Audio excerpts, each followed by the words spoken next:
name is Michael Parks, and there are some really exciting things happening in Swan King Editions, and I would like to talk about them and show you perhaps some of the things that you're going to be seeing in the near future. The reason this happened is such a special situation. Mark Eaker, who is the president of Swan King International, from the very beginning, he said to me, I would love to have a sculpture program. And I told him, Mark, there's no chance. And the reason there's no chance is because Piero Bertelli, who managed the foundry where I worked in Florence, retired. I trusted him to do everything, because once you spend a month or 2 months on a model, and then you hand it over to a foundry, they can destroy it so completely on any step along the way.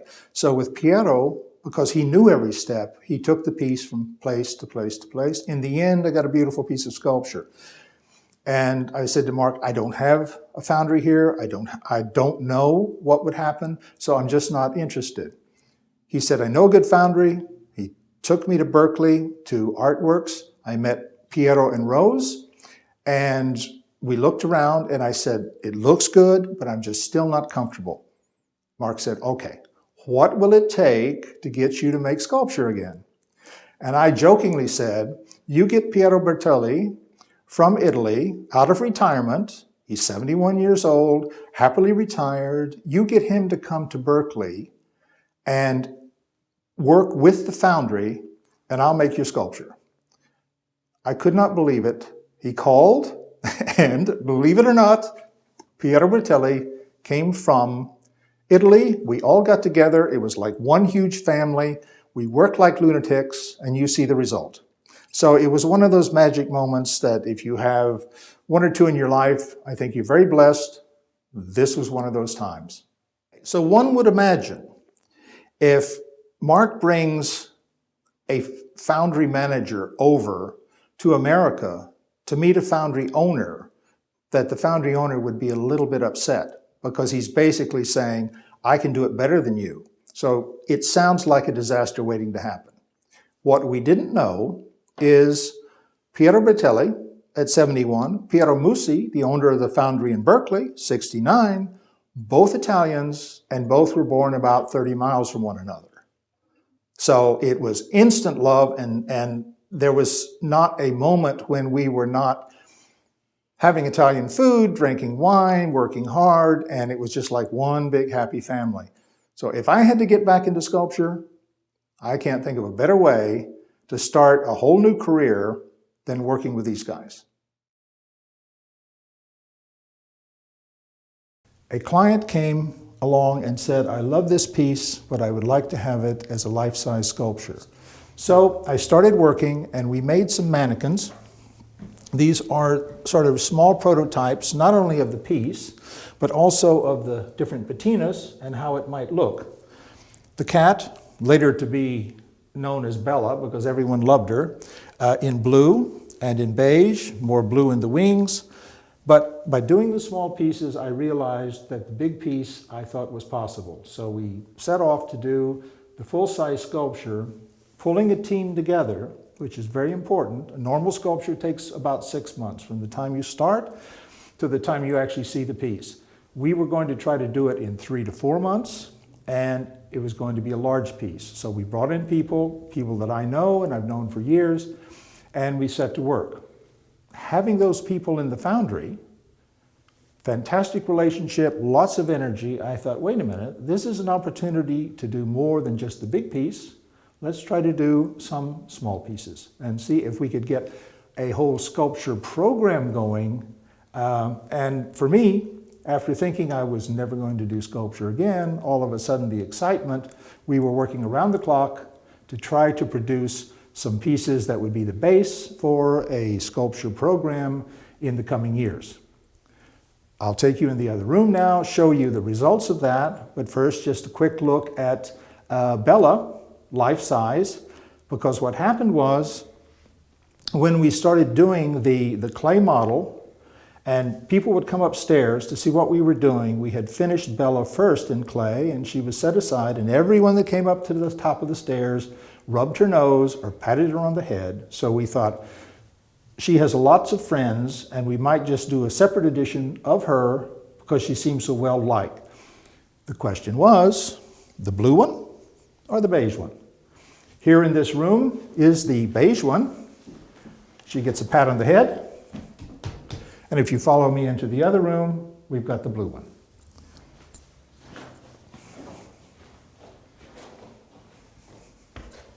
I thought if I'm going to start sculpture again after 10 years, I wanted to do something new and bring the whole feeling of my work into a more modern space. And so the first thing that I did was to work on the patinas, and instead of the brown Florentine patina, which I'd always used in the past, we went for something completely different.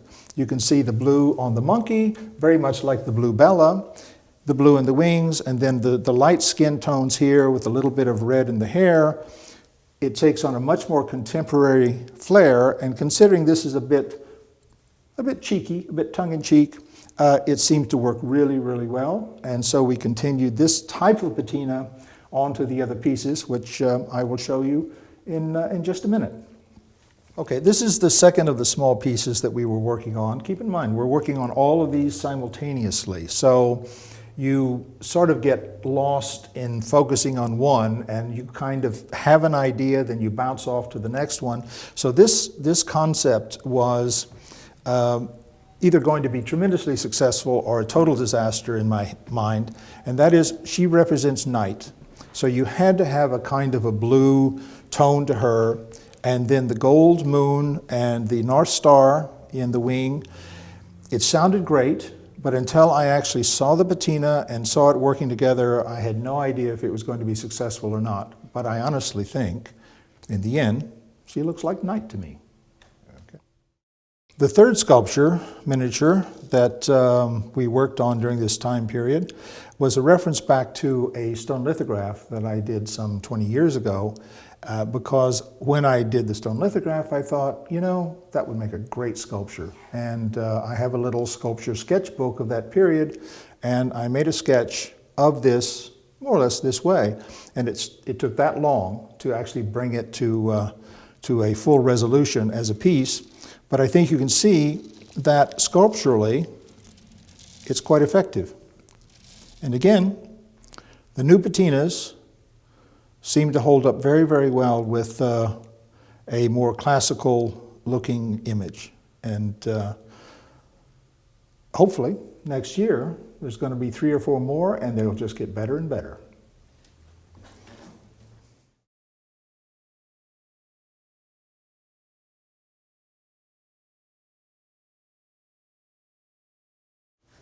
So like I said, this room is a bit special, and as you can see, it is full of drawings on vellum.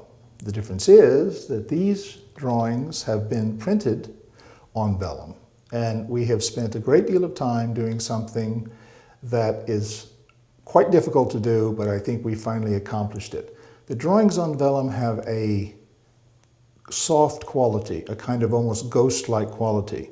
When you print that image on paper, you get the image, but you don't get that subtle softness. So we spent a great deal of time working to the idea that we were going to make the prints on vellum to give you the same feeling that you would have with the originals. And this room, this entire room, are prints done on vellum, and they all have this wonderful, gentle, soft quality that you get from the originals. But there's one other thing that it has. Look at this. Because it's vellum, because it's translucent, it can be lit from behind. And again, a great deal of time and energy has been spent to try to find something that will illuminate this evenly and give it the softness, but not affect the image.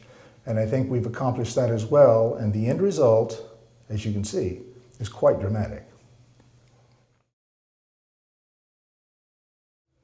There's something else that happened this year at SKI that was very exciting for me personally, and that was I have been doing stone lithographs for over 25 years. Some of you know that the printers that I worked with for that period of time retired. Since then, one of them has died, so there is no turning back when it comes to making stone lithographs. My experience with that has come to an end. But one of the things that happened was, because I was not doing new stone lithographs, the whole connection with the public for the stone lithographs sort of slowly died away. And in SKI, something really incredible happened this year, and that was to put together a brochure and presented the stone lithographs in a new way, so people saw them in a different context. And all of a sudden there was excitement for these old images. You have to keep in mind, these are sort of like my children, so the fact that all of a sudden people were seeing the images and saying, I never saw that one before. Well, of course they had. They just hadn't seen it in that context. So the brochure was a tremendous help to get these images back into the public mind. And for me, it made me, as the artist, it made me feel extremely good that they were being appreciated again. And finally, I would like to remind everyone that has worked with or has a relationship with Swan King International that the exciting new things, the sculpture, the vellums, and the vellums on paper and the vellums on vellum with light, all of those things are new and exciting, but this is where it all started. These are high quality giclée prints of my paintings. And of course they go back 25, 30 years, or recently as a year ago. And for many, many people, of all the new things that we're talking about, the stone lithographs that have been around for a while, it is the paintings in the end that makes my work separate from all the other artists. And so I just want to say, these prints are here, and they're also available for those people that want to have that sense of a painting on the wall as opposed to a drawing on the wall or a print on the wall. Just another element from SKI that we're trying to put the whole package together, and I think it's a pretty good package. We've done a good job.